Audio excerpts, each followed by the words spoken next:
Time now for the morning rush. This morning, police are asking witnesses to come forward in a shooting at a Metro hotel. The shooting happened last night at the Seagull Suites Hotel on University near Manal. Police say one man was rushed to UNM Hospital with critical injuries. We're waiting for details on a possible suspect. An Albuquerque judge continues to face backlash after releasing the man charged in the Victoria Martins case. Yesterday, more than 100 protesters demanded Judge Charles Brown resign. Last week, he ruled that Fabian Gonzalez could remain out of jail while he awaits trial. Gonzalez is still in custody until the court can find a place for him to stay. Erica. Here's a look at the big weather makers happening today. A cold front pushing through has popped up some winter weather advisories on the northeast side of the state where icy conditions are expected on the roadways. Also a wind advisory in place for the east side of the state until 4 p.m. Wind gusts up to 50 miles per hour are possible. New Mexico leads the nation in the percentage of high-hazard dams. 97 high-hazard dams are considered to be in poor or unsatisfactory condition. An investigation from the Associated Press cites old age plus a lack of design. Officials say many of the dams also lack emergency action plans in case of a failure. An Albuquerque man is accused of stealing thousands of dollars while he worked at a kiosk at Coronado Center. Police say his manager reported more than $11,000 missing from a drop box last month.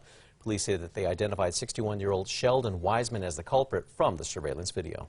Teammates of Nagy Flowers say they're going to miss having him around. Last night, the team held its first practice since Flowers Memorial on Friday. News broke when UNM officials announced the death of the 21-year-old defensive tackle last week, but did not give details as to how he died.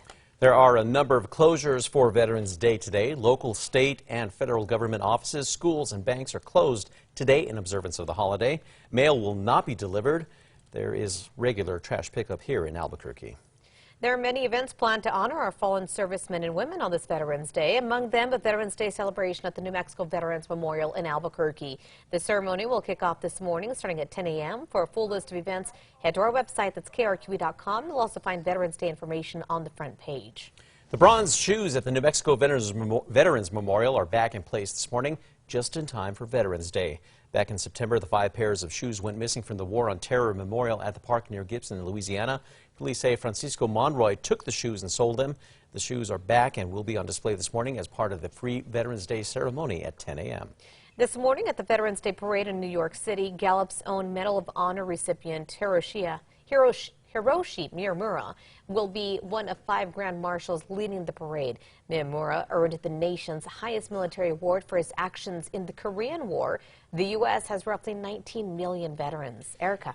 Here's a look at the Metro Threat Index for today. Keeping it pretty low. We do have some cooler temperatures in store. A 16-degree drop-off from yesterday, and East Canyon winds by this evening could gust to around 30 miles per hour. Intersection off of Rio Grande in the North Valley is being temporarily closed this morning. For the next 2 weeks, the New Mexico Gas Company will be doing maintenance at Rio Grande and Ortega. Now, drivers are asked to seek an alternative route as there will be no through traffic let through. Detours will be available during the construction project, which ends on November 22nd. Ahead for you, come January, lawmakers could consider a push to make it easier for organizations to create specialty license plates. State Representative Patricio Ruilova wants to streamline the process, requiring groups to go through the MVD instead of the state legislature. There are more than 40 specialty plates available in New Mexico. You'll soon be able to see a tribute to a bicyclist who was hit and killed in Mountain Air. Officials say back in September of this year, New Mexico District Judge Shannon Murdoch crashed into 2 bicyclists along Highway 60, killing Bill Wyman and injuring Carl Baumgartner. Now, yesterday, friends and family of Bill honored his life by installing a ghost bike at the crash site, hoping it can save the lives of others. Traffic alert for you this morning. The intersection at Manal and 12th Street will be closed. The closure is part of the water line relocation along Manal from 4th Street to Indian School Road. The Water Department says the intersection will stay shut down through January. You can expect to be driving alongside ART buses as training ramps up. The buses are not carrying any passengers just yet. ART service starts November 30th. It will be free through January 1st. After that, fares are $1 per trip or $2 for an all-day pass. Erica. Now let's get a look on that morning drive. No big slowdowns right now. Everything's looking pretty green out there, and tracker is going east on I-40 near 12th Street.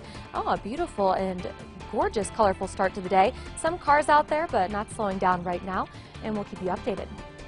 Wallet Hub is out with this year's list of best places to go for Thanksgiving. St. Paul, Minnesota took the top spot, believe it or not.